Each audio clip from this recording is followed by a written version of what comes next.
സാംസ്കാരിക പദയാത്ര പ്രിയപ്പെട്ട മുട്ടത്ത് വർക്കിയുടെ ജന്മഗൃഹത്തിൽ നിന്ന് ആരംഭിച്ച് ചങ്ങനാശ്ശേരി നഗരമധ്യത്തിൽ അവസാനിപ്പിക്കണം എന്നുള്ളതാണ് യുവകലാസാഹിതിയുടെ ജില്ലാ നേതൃത്വം തീരുമാനിച്ചിട്ടുള്ളത്. ഈ ജാഥയുടെ ക്യാപ്റ്റൻ ആരാകണമെന്ന് തീരുമാനിച്ചു. ഈ സംഘാടക സമിതി കൂടി ചേർന്ന് ഉച്ചയ്ക്ക് ശേഷം ഒരു 2-2:30 മണിയോടുകൂടി ആരംഭിച്ച്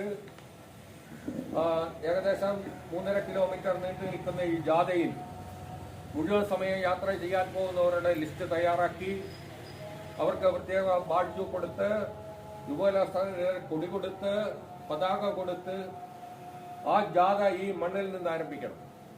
ഈ മണ്ണിൽ നിന്ന് ആരംഭിക്കുമ്പോൾ ഒരു കാര്യമുണ്ട്. പ്രധാനപ്പെട്ട സാഹിത്യകാരന്മാരുടെ ലിസ്റ്റിൽ നിന്ന് പലപ്പോഴായി മനഃപൂർവ്വം തിരസ്കരിക്കപ്പെട്ട ഒരു പേരാണ് മുട്ടത്ത് വർക്കിയുടെ.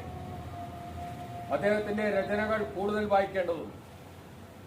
അദ്ദേഹത്തിന്റെ ഓർമ്മ പങ്കുവെക്കുന്ന ഒരു ജാഥ കൂടിയായി മാറണം ഇത് എന്നാണ് യുവകലാസാഹിതി കരുതുന്നത്. അതുകൊണ്ട് തന്നെ മുട്ടത്ത് വർക്കിയുടെ ജന്മഗൃഹത്തിന്റെ കാത്തുസൂക്ഷിപ്പും ബന്ധുവുമായിട്ടുള്ള നമ്മുടെ പ്രിയപ്പെട്ട മുട്ടം സാറിനെ ആദരിച്ചുകൊണ്ട് വേണം ഈ ജാഥ ഈ മണ്ണിൽ നിന്ന് ആരംഭിക്കാൻ എന്നുള്ളതാണ് യുവകലാസാഹിതി തീരുമാനിച്ചത്. സാംസ്കാരിക പദയാത്ര 40 വർഷം മുമ്പ് നടത്തിയതാണ്.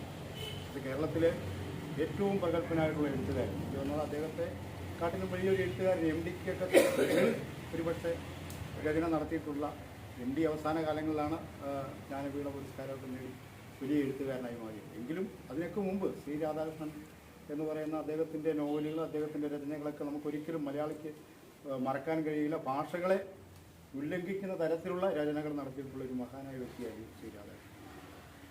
അദ്ദേഹമാണ് യുവകലാസാഹിതിയുടെ നേതൃത്വത്തിൽ സാംസ്കാരിക പദയാത്ര. അദ്ദേഹം യുവകലാസാഹിതിയുടെ സംസ്ഥാന പ്രസിഡന്റായിട്ട് ദീർഘകാലം പ്രവർത്തിച്ച ആളാണ്.